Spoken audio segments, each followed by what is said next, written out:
and if they had enough money, you would get your monthly allotment. If they didn't have enough money, you wouldn't get your monthly allotment.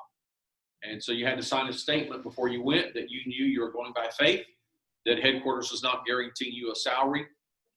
They would, if the money came in, they would send it to you. If it didn't come in, you wouldn't get it, and you might have to raise your own. So we took this ship to Korea, and so we boarded in New Orleans. But as we got out to the Caribbean, the ship caught on fire. It was a Chinese freighter, and so our family and one other person were the only passengers. And so as we got out into the Caribbean, they found that the cargo in the hold of the ship was cotton, and it was smoldering. Apparently, one of the people who loaded the cotton had dropped a cigarette in there, and it started smoldering, and several days later, it got out. It started into a fire. That was pretty dangerous because we were also carrying, as part of the cargo, drums of kerosene on the deck. And so the danger was if the ship got too hot, the whole thing would just explode. So they tried as much as possible to close all the vents so that the fire couldn't get enough oxygen. And so it kept smoldering, and they finally decided it's too dangerous. So they put us out on the deck, and they said, we're going to get in lifeboats, and we're going to abandon ship and radio other ships in the area to come pick us up. So this was a freighter, but it actually had been an old World War II ship. So it was 20 years old or more. And so we all lined up in our life jackets, waiting for the lifeboats to be lowered. They were suspended by cables, and so they were trying to roll them down so that to the waters so that we could get in. Well, the cables were so corroded that they couldn't be lowered. So we had to stay with the ship after all. So their plan B, they were still going to try to get other ships to come, but a storm arose, so nobody could get close to us. So then plan C was to race to the Panama Canal Zone, which at that time was U.S. territory, and see if we could get there before we blew up. And then once we got there, then American firefighters could, put out the fire. So as you might guess, plan C did work. We made it to the Panama Canal. We got off the ship. Firefighters got on, and in a couple of days they had put out the fire. And so then we got back in and went to Korea. But the firefighters told my dad, they said, we calculate that had there been 5% more heat, the whole ship would have exploded. And so when he said that, the other passenger, he was not a Christian, but he knew that we were missionaries. And so he jumped up and he said, your God is the one who protected you. We're all alive because your God protected you and kept us from exploding. So it took 40 days for us to travel across the Pacific Ocean, stop in Japan, and go to Korea. We finally made it, and then I lived there for fourth grade until I graduated from high school, and I came back to the U.S. at age 17. We did have a year of furlough when I was in ninth grade, but basically I grew up in Korea. And as I said, it's a very different environment because it was a very poor country. So we had a fairly nice house, American-style house, but we lived in the city of Seoul, which at that time was only 3 million people. It later grew to 6 million people while I was there. And then now the whole area is about 25 million people. So it's a massive, densely populated place. But even though we had a nice 3-bedroom home, the people in the neighborhood that we live, most of them only had 1 or 2 room homes. So all of my friends, if I would visit their home, they just had 1 room where the whole family slept in. They slept on the floor on a mat. In the day, they would pull up the mat, and they would have a little table where they would sit on the floor and eat their food on the table. And they might have had a second room for a kitchen, or they might have cooked outside on a little charcoal stove. It was a very simple existence. And the standard food, they ate rice 3 times a day. That was their main meal for breakfast, lunch, dinner, along with maybe some vegetables. They have I don't know if you've ever eaten Korean food, but they have what they call kimchi, which it's probably an acquired taste. Fresh kimchi is pretty good, but it's actually an ingenious method because they didn't have canned goods, they didn't have refrigeration, they didn't have frozen goods. Korea is probably like Missouri or Indiana. It's got 4 seasons. We get very cold in the winter and very hot in the summer, and 1 month of monsoon rains where it rained the whole month. So throughout all the winter months, there'd be no fresh vegetables. And of course, if you don't have canned goods, no refrigeration, then what are you going to eat for a balanced diet? So what they would do in the fall, they would get these Chinese cabbages, and they would put all kinds of things in them, but mainly cabbage and red pepper, because they like hot, spicy food, and garlic and salt. And those would help preserve this cabbage. And so they would make a jar probably, 5 feet high or 3 feet high, and they would stuff it with all this cabbage and the pepper and salt and garlic and maybe a few other vegetables. And then they would bury it in the ground with just the top level with the ground. So all winter long, when they needed vegetables, they would just go outside, which was frozen. The temperature was frozen, but by burying it in the ground, they would keep the vegetables cool, but not frozen. And so that was their natural refrigeration. So all winter long, they had fresh vegetables because they would just go outside and dip them out of the pot.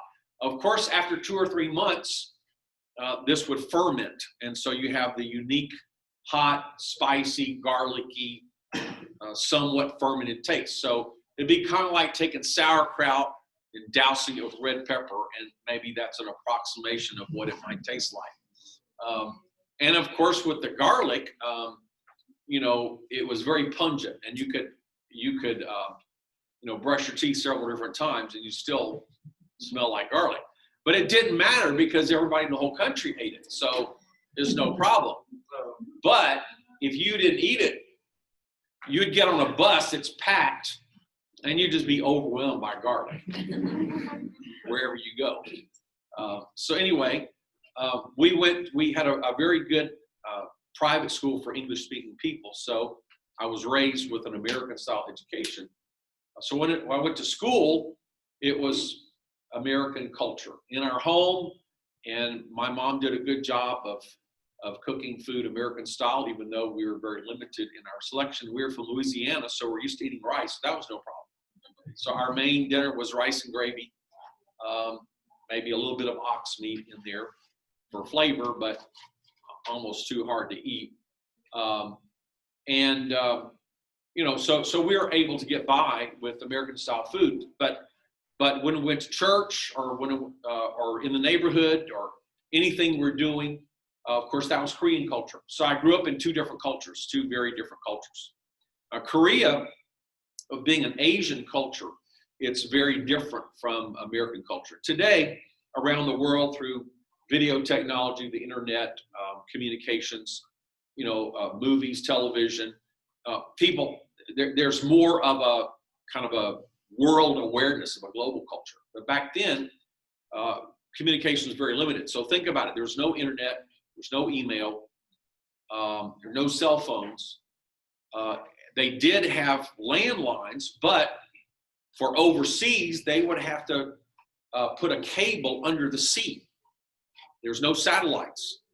So the only way you could get a telephone overseas was through a cable, and that would have very limited traffic. So if we wanted to call America, we had to go downtown to the post office, get in line, wait an hour or so until the cable became open, and then we could call. And of course, there would be a delay, and it'd be very expensive. So basically, it was not practical to call. So the main way we communicated was through letters.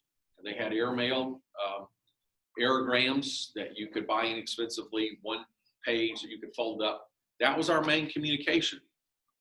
If we got a call from America, that meant somebody died, because it would be very rare and very costly to get a call from America. So anyway, you were more isolated. Our culture was more isolated, and culture is very different. And Korea is an Oriental culture. There are a lot of things that are different from American culture. Some things are good, some things are not so good from our perspective. For example, in Korea, there's a great respect for education. There's a great respect for older people. It's a lot different, much more oriented around respect, honor, shame, even though it's a pagan society, so it's not non-Christian. The main worship was ancestor worship, spirit worship, worshiping the spirits of nature, which is called animism, shamanism, which is using a shaman. Usually in Korea is a woman, a shamanist, that would cast out evil spirits. So that was their main religion, worship of ancestors, worship of spirits. Buddhism was very strong also. There are a lot of Buddhist temples. Confucianism, which is more of a philosophy, but there were also Confucian temples. And then Christianity was a minority. Now in Korea today, it's a strong minority, but still a minority. So you're dealing with a non-Christian culture. It's very different. The foundation is very different. Just to give you a simple example, of course, people are people all over the world. Human nature is human nature. Sin is sin. But I'll just give you a little example of Confucian thinking. So in the Korean culture, if you owned something, you needed to show that you valued it. So if we are playing in the yard and left toys out in the yard overnight, that meant we did not value it. So if somebody would see that, they could come take it. And it was theirs. And if you tried to argue with them, you stole my toy, the answer would be, you didn't care about it, you abandoned it, so you don't deserve it. So, but the same thing, if you parked your car and left something in the car, same problem. Even if you locked the car, they could see it. They could take it.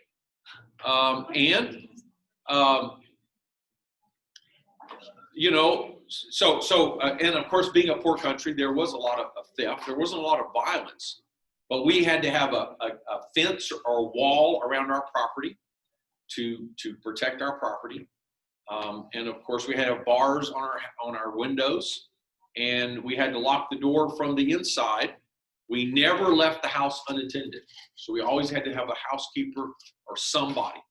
When we went to church, one person had to stay, because if you left the house vacant, that meant you didn't care about it. Anybody that wanted to break in could break in and take what they wanted because you weren't there to guard it. Versus the positive side, they weren't generally violent. So if somebody did break in, you didn't have to get a gun and shoot them. You couldn't really own a gun. All you had to do was cough or sneeze or something. They would know somebody's at home, and so they would run away. At least to that one night, we had a huge thunderstorm, and we woke up the next morning, and most of our appliances were gone. Our radio, in our closet, some of our clothes were taken, our wallet, watches. Every room had stuff taken. And what happened is a group of thieves had broken in during the storm. Nobody could hear them, and they had chloroformed us, which meant they had put gas. They had some kind of like a handkerchief with chloroform, put it over our face, knocked us out, and they just stripped the house of anything of value. And so that did happen to us. My sister got the last laugh. She loved little bottles of perfume. So after she used it, she'd fill them with colored water. So she had this whole, shelf full of beautiful little glass bottles of perfume, but they were all water. And so the thieves took all the bottles of water, thinking there must be some prized possession. So she got a kick out of that. But so anyway, and also you go anywhere, you couldn't put anything in your back pocket because it would be stolen. You had to carry money very securely in your front pocket. Even my dad, he had to be careful. One time he was in a train. Of course, you have to understand, in public transportation, people are crowded. You could literally be in a bus or a train, and you could be so packed that there's no place to move. And people press right up against you. Maybe even people put stuff above you. And so, it's like the story of the woman with the issue of blood. Jesus said, "Who touched me?" What do you mean? Everybody's touching you. The whole crowd is crowded around you. So one time my dad, of course, he would wear a suit and he would keep his money in his front pocket. Well, somebody slit the bottom of the lining of the suit got up in there and stole his money while he was standing there. So you really had to be careful of your possessions because you had to guard them. If you didn't guard them, that meant you didn't really value them. So another time, here's a good example of Confucian ethics. So, of course, we had a car, Chiefs for Christ vehicle. It was Land Rover. Most people didn't have cars. So in our little town, in our little kind of like village, is part of the city of Seoul, but our little neighborhood, somebody got deathly sick. And so they ran to our house and begged my dad, would you take whoever it was, our son, to the hospital? He's dying. And so my dad did, and he rushed him to the hospital. And the good news was they were able to save his life, and several days later he was released from the hospital. So the family comes back to our house, and they're demanding a large sum of money from my dad, pay for the hospital bills and pay for the young man's food and things like that. My dad said, what are you talking about? He said, well, you're responsible for him from now on for his life, because if you hadn't taken him to the hospital, he would have died, and we wouldn't have this expense. But since you took him to the hospital, he's alive, and therefore it's your responsibility to pay for him. My dad said, sorry, you're not going to do that. But that was their theory. I mean, he would have died. It's your fault that he's alive, so therefore you have to pay for his, his medical bills and his food and so forth. So, and of course, I learned to speak Korean by going to church and talking to the kids and, my everyday occupation, everyday situations of life. And fortunately, Korean is fairly easy to read. So my dad hired a tutor to teach us how to read because it uses a phonetic alphabet. It's actually easier to read than English because each letter basically stands for one sound. And so even if you don't know Korean, you can memorize the alphabet and you can sound out the words. However, Korean as a language is one of the most difficult languages in the world for English-speaking people to learn. For one thing, it's completely backward. It's not like something like Spanish or German where you can translate almost word for word. In Korean, for example, the verb is always at the end of the sentence. So it's just completely different than what you think. And also, you learn a lot about culture when you learn another language. Korean has 7 different levels of speech depending on who's speaking and who you're speaking to and how polite you want to be and how formal you want to be. So in other words, when you talk to someone in Korean, you have to estimate. I told you that honor is very important in that culture and respect. So if I'm talking to you, I have to mentally, especially if I've just met you for the first time, I have to decide, okay, what is your social status relative to me? Because if we're equal, then I need to be polite to you. If you're above me, I need to be very polite to you. And if I'm not polite enough, that's offensive. On the other hand, if you're beneath me and I'm very polite, that's ridiculous. That's foolish. I'm treating you, and so I have to gauge my level. I have to know what my status is, what your status is, and choose the appropriate level of politeness. And okay, I will. And then you have to decide whether I'm going to be formal or informal. And so when you first meet someone, you typically try to be a little more formal. So I'll give you an example. So the simple word for come is wa. So that's the basic, non-formal, non-polite word. So if I'm calling my dog, I say wa. If I'm calling my little child, wa. If I'm calling my wife, since we're close friends, I just say wa. And she can say the same to me. Or if it's my school friend, I say wa. But if I want to go up in politeness, the next level would be ora. And then if I want to be a little more polite, oseo. And then if I want to be a little more polite, oshipsho. And if I'm praying to God, I have to be the most polite of all. And so I use the language that they used to use for the kings of the Korea, oshiopsoso. So the basic word is The basic word is wa. But to God, you never say wa. You say oshiopsoso. Oshiopsoso. Or another polite way. Here's another. So if I want to be polite to the crowd, like I say, I'll come over to my house. Oshigiro paramnida. So you have these various levels of politeness that you have to gauge. And then, so when you first meet someone, the default is being more polite than you have to be.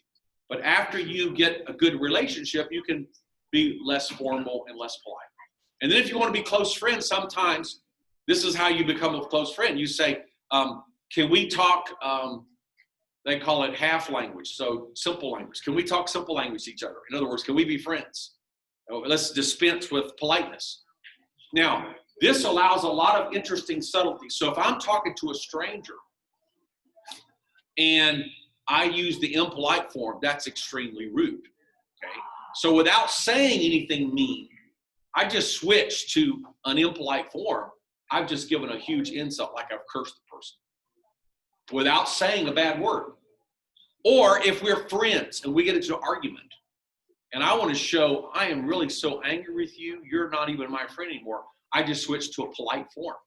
Like, yeah, I don't even know who you are. And so what you're saying is very polite, but to your friend is like, I don't even know you. That's a huge insult. And so that leads to the supreme irony. So if I talk to my wife, the word you, dangshin, so it's almost like honey or dear. But if I use it to a stranger, it's like the supreme highest insult, because you're using a very low intimate form to a total stranger. So the same word can basically mean I love you more than anything else in the world, or it can mean I despise you and will never be polite to you again, and you'll get into a fight. So we used to say, just don't use that word, because you never know. You know, you're not smart. If you're not a Korean, you're probably not smart enough to know when it's proper to use that word. So all of that gives you a little bit of idea of the culture, how different the culture might be. And I told you they eat rice 3 times a day. So the literal word for have you eaten is have you had rice today? Because if you haven't had rice, you haven't eaten. And it even goes such things as when you used to have like a watch that you'd wind, it would literally be, did you feed rice to your watch today? Because everything was revolved around rice.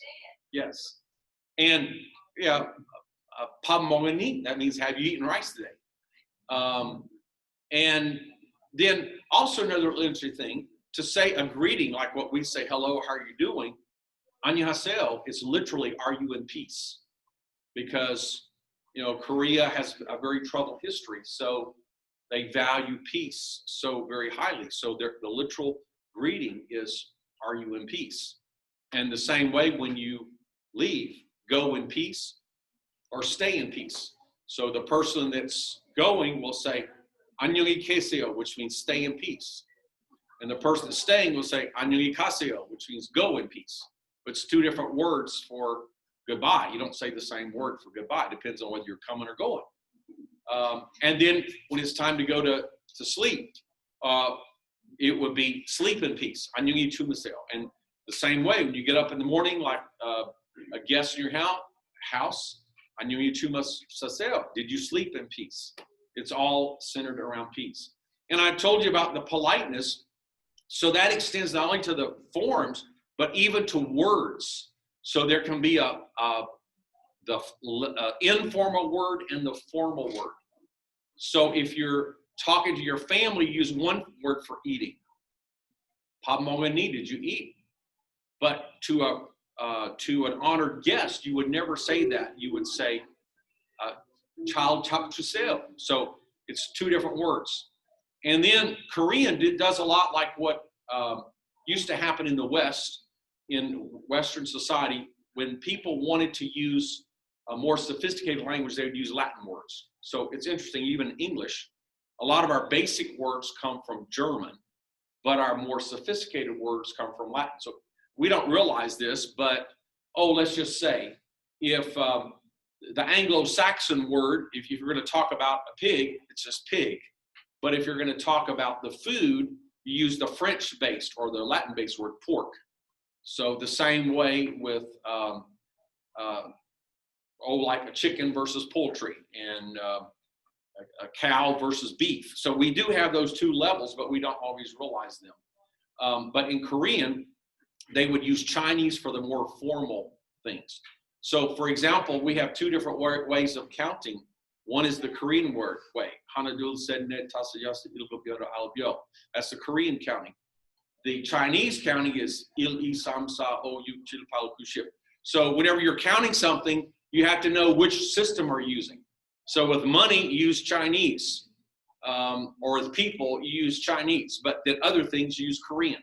So you have to know which one you're using. Yes? So are there like words of endearment? Like, are there Sure. some things, words of endearment that aren't used for like females and others in Korean? Or is it all rude? Like, No, they're intimate words. what was that? Like a bromine. Bromine. Well, no, not for males. I mean, No, they do have. I'm talking about like. Yeah, they do have intimate We're words. like not. All right. You want me to tell you some? Is that what you're saying? No. If you want to say I love you in Korean to your girlfriend, is that what you're saying? No. Oh, okay. Well, I won't tell you that. All right. Tell a story about when you were on the train and Koreans were talking about y'all. Oh, well, that was my dad. Yeah. the Of course, Koreans don't have much facial hair, and it will take a month to grow a beard. So my dad was on the train overnight coming from somewhere, and of course, the next morning, he already had, stubble, and he needed to shave. So he was sitting next to two Korean women. Of course, they would have no idea that a white person can understand Korean, because practically no American would ever learn Korean. It's so hard. So they just began talking about him in front of him. And so the one lady said, "Oh, these Americans, they have so much fur on their face. So ugly." And my dad didn't say anything, but after a while, he went in the train, he went back to the little restroom. He got out his portable electric razor, he shaved. Of course, he comes back and sits down and says in Korean, "Do I look better now?" So, of course, they were humiliated. Because they would never think that Koreans, they would never think that an American person could understand what they're saying. Well, is there any other question? So I'm just trying to show you how different the culture is. Do you mean like if you were gonna ask like a pastor or like word of endearment to a friend? So like in a non-intimate way, like say like, "Oh, you look very pretty," but not to your like significant. Yeah, you can say that. Yeah, you can do that. Yeah. Yeah, because I was confused because you said like too much like terms of endearment to other people are kind of rude. Like we call it. Well, if you use the form, that's a personal, intimate form. Yeah, 'cause in America, like a lot of people like say "honey," even though it's not like a. Yeah. No, you wouldn't do that in Korea. No. Now, another example, of course, culture is changing, and there's a youth culture that's very much enamored of America and always wants to use English words. But that's really funny, too, because English words have their own definition. For example, here's a word. See if you know what it means. It's a Korean word. Waishasu. Waishasu is white shirt. Waishasu. But they use it for dress shirt. It doesn't mean white shirt, it means dress shirt. But it's waishasu. So some of the hardest words in Korean are the English words that they've taken over, because you can't understand them and they don't mean what they mean in English. So it's many times, even today, if I'm listening to Korean, what is that word? I've never heard of it before. What they've done is they borrowed an English word turn the pronunciation around and give it a different definition. So, it's like learning a foreign language. But I'll give you another example of politeness. You almost never call someone by their first name unless you're close friends. You always use the title. So like you would call me, of course, you would call me pastor, Moksanim, or teacher, Sunsanim. You would call my wife teacher's wife, Samanim. You wouldn't even use our last name very often, and never our first name, because that is just too personal. Even in the family. Okay, here's another example. So you got brothers and sisters where the older brother has one name and the younger brother has a different name. And the boy's brother is different than girl's brother because the family relationships are so important. When you give that title, you know exactly, is this your father's older brother or your father's younger brother or your mother's older brother or your mother's younger brother? It's not uncle, it's specific. So for example, if you're a girl, you have an older brother, you call him Oppa. If you're a boy and have an older brother, you call him Hyung. If you have a younger brother, well, they don't really care. It's all the same. Dongsae, because that's not important. But older, like your father's older brother is Kun Abaji, Big Daddy. And your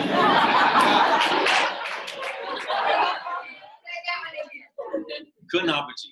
Abaji is father. Your father's older brother is Kun Abaji, big father. Your father's little brother is Chagan Abaji, little father. So everybody has their own place. So like if you're meeting a stranger, here'll be a simple example. You're meeting a stranger, so you don't talk about their name. You introduce yourself and you just assume the best. So you say teacher, or you say teacher's wife. If it's just a middle-aged person that's a working class, so you're a student and this is an older person and they're honored, you say teacher or teacher's wife. But if they're just like a worker, maybe on the street or something, you say ajashi, or which is uncle, or aunt. And then if it's an older person, clearly much older, then you say grandfather or grandmother. So and if it's a younger person, you just say student, Haksen. So but still you don't use their names. If you use their names, that's generally very impolite. You always find their titles. So they always want to know what your title is. And they want to know if you're older or younger. So you meet someone, you start becoming friends, then they're going to want to know, are you older than me or younger than me? Because if you're older, I have to call you one thing. If you're younger, I have to call you another thing.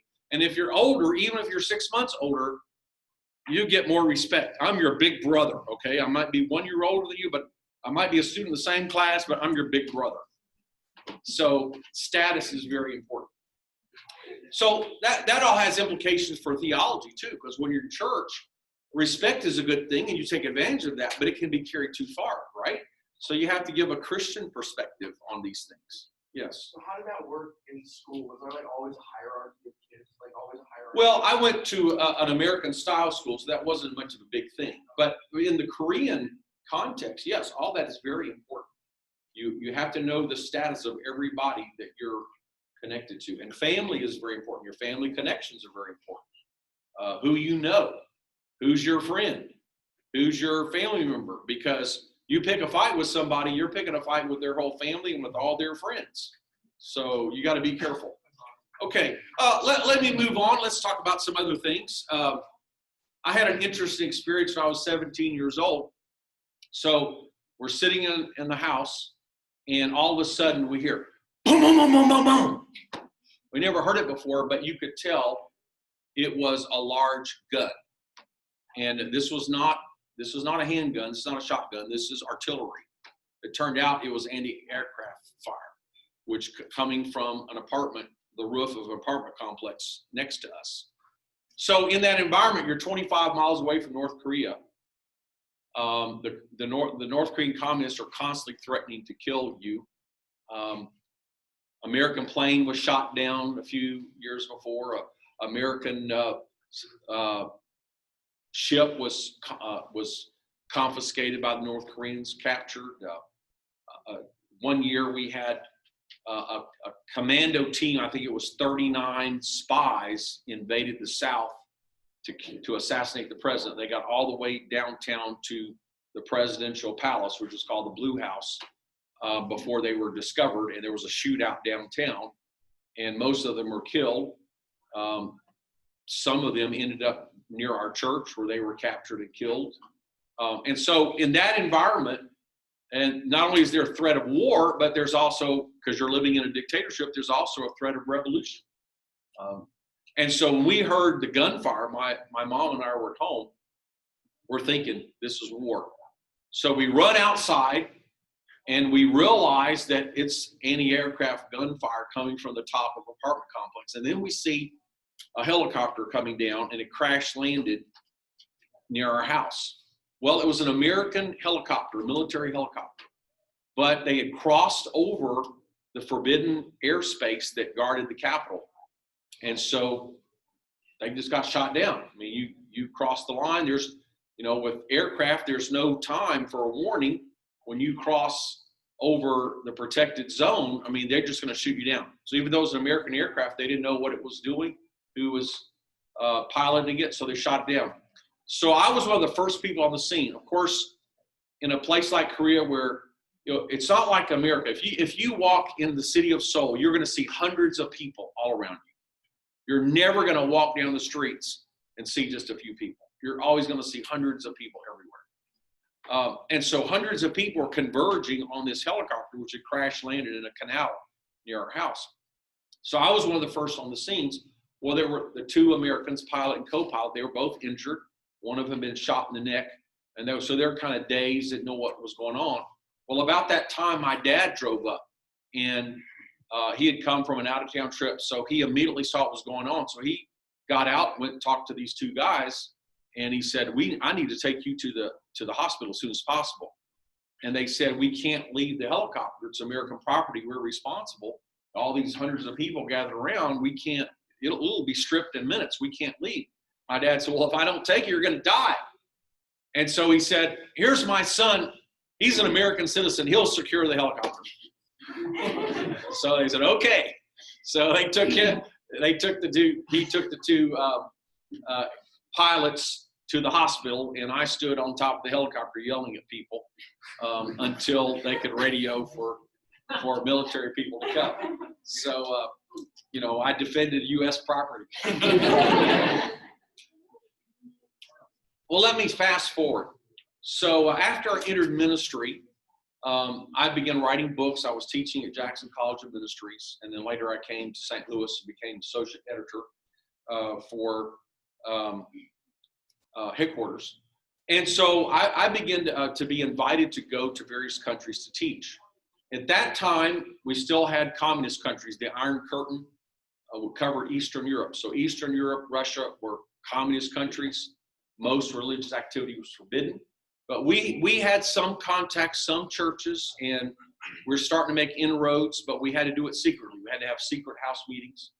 And so I was invited to start going to those countries because even though we couldn't have big mass rallies or crusades, we could have seminars in people's homes and train leaders.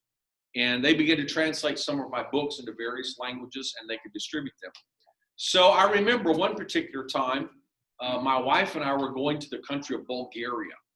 At that time, it was one of the most strict communist countries of Eastern Europe, very brutal regime. So our missionary to Eastern Europe, Brother Sam Balsa, was driving us. And we didn't have any churches in Bulgaria. This was going to be the first. We made a contact with the Trinitarian Pentecostal group. They were open to us teaching. So this was going to be the first meeting for the United Pentecostal Church in the country of Bulgaria. It was an incredible open door. So my book, The Oneness of God, had been translated into Bulgarian, and we were taking the manuscript in. So our goal was this underground group of churches. They couldn't publish anything legally, but they had access to copy machines, and they were going to copy this off and secretly distribute it across the country. So we're crossing the border, taking this Bulgarian manuscript. So Brother Balsa said, let's put it in the back shelf of the car and just throw something on top of it. Because we don't want it to be open because they find it, they'll confiscate it and arrest us. But we don't want to hide it very carefully, because if they decide to search us, they're going to find it no matter what. And if it's very carefully hidden, it's going to be obvious that we were smuggling, and they're going to be in big trouble. So our only hope is they won't search us. They'll just say, oh, they're American tourists, we need their money, and so they won't search us. If they search us, our second plan is they'll find it immediately, and they'll think, you're so foolish, you didn't know you're not supposed to bring this in. And so they'll just take it, but they won't arrest us because they will think we didn't know any better. But if we carefully hide it and they search us, they're going to find it, and they're going to know we're smugglers, and then we're in big trouble. Okay, that sounded all very good. So we just throw the manuscript in the back. We had a little package, a gift package we used to put on top so you couldn't see the manuscript. And we drive to the border smiling. You know, we're Americans, he's Canadian, we're rich, we got lots of money, we're driving a nice car, we're just visiting your country. So the guy looks at us and he says, take this car to the garage. Well, they have a specially built garage for searching cars. So we drive over this well. They get up underneath the car, begin to see if we have anything attached. They start going from front to back, hood, trunk, inside. They start feeling the carpet, the paneling. They've got tools ready to start pulling things apart if they feel any suspicious thing. And they go through all of our luggage. I'm reading a National Geographic, so they begin questioning, why are you bringing this literature into our country? And I said, well, it's just recreational reading. It's just English, you know. And so then I was getting a little worried, because when they get to the back, they pull out this Bulgarian language manuscript that says the oneness of God in Bulgarian.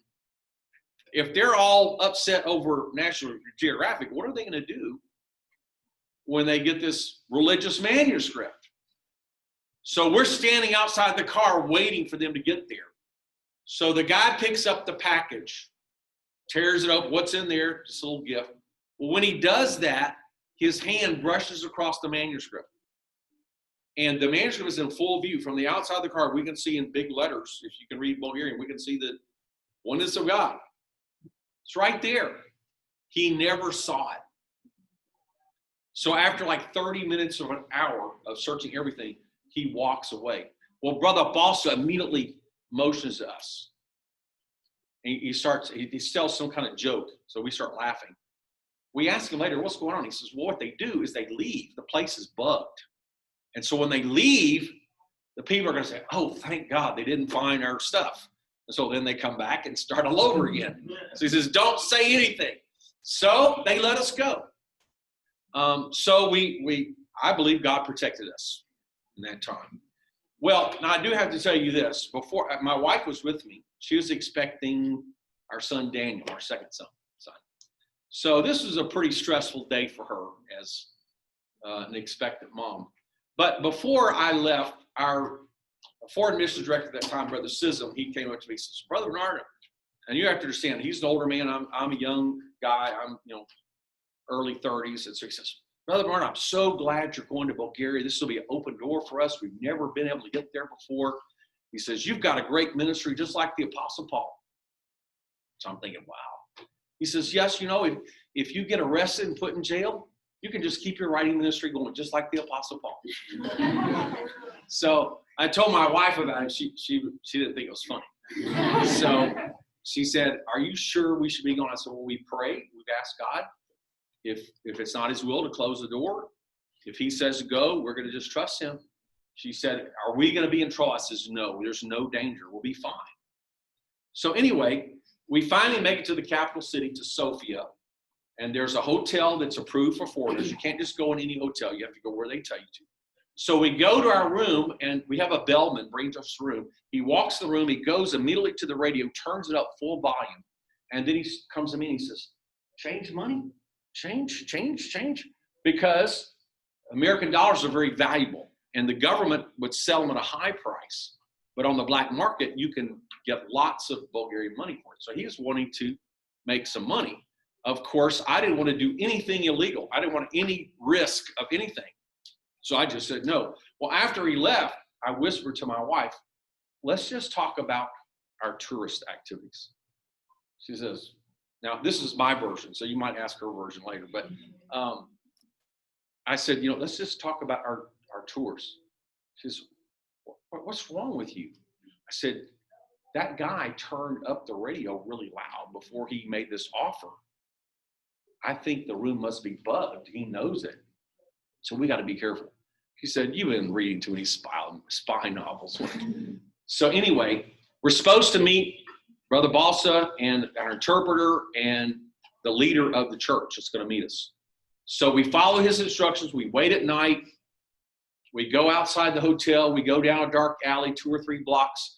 All of a sudden, this car pulls up. It's the leader. We jump in. He says, hurry, hurry. And we just are going like crazy, zigzagging all through the town, going up to a mountainside, top speed, just going crazy. And my wife says, does he always drive like this, or what's going on? He says, yes, I always drive fast, but I'm just trying to make sure nobody's following us. So we go to this restaurant where they have Bulgarian folk music, and it's just blaring out. And he says, well, I brought you here because we can talk freely. Nobody can bug us. Nobody can hear us. And he says, now be careful. Do not say anything about church, because he said, I've already been arrested once. I was exiled. My wife was beaten up. Our church was discovered, and they threatened to burn it down. So he said, 3 months ago, I had a preacher from America, and he was not wise. He's talked about his activities. Well, one night, 3 men beat down his hotel room door and beat him up. And he went to the police the next day to report, and they just started laughing. And he said, oh, yeah, we heard about that. You want to give a report? We heard you had a woman with you in the room.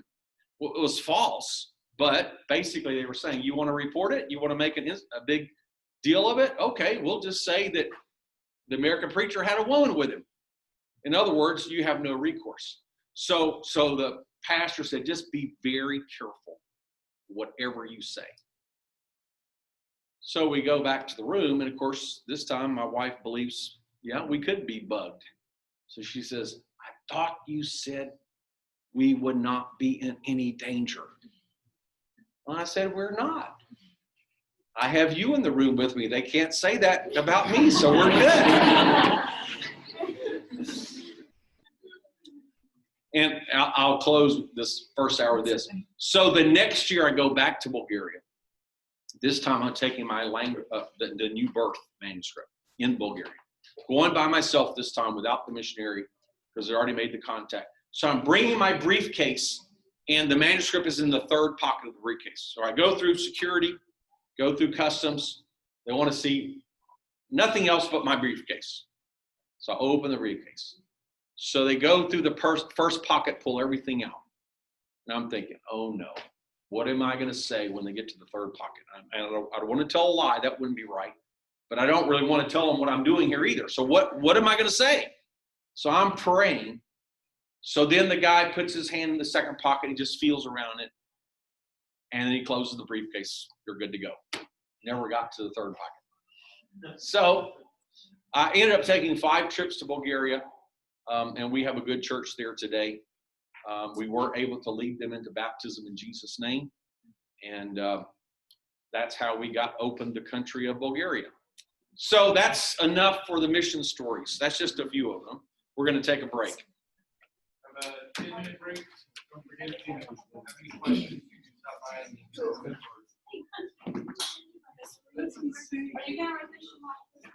Are you gonna laziness is why you got Jesus. Is what now? Laziness?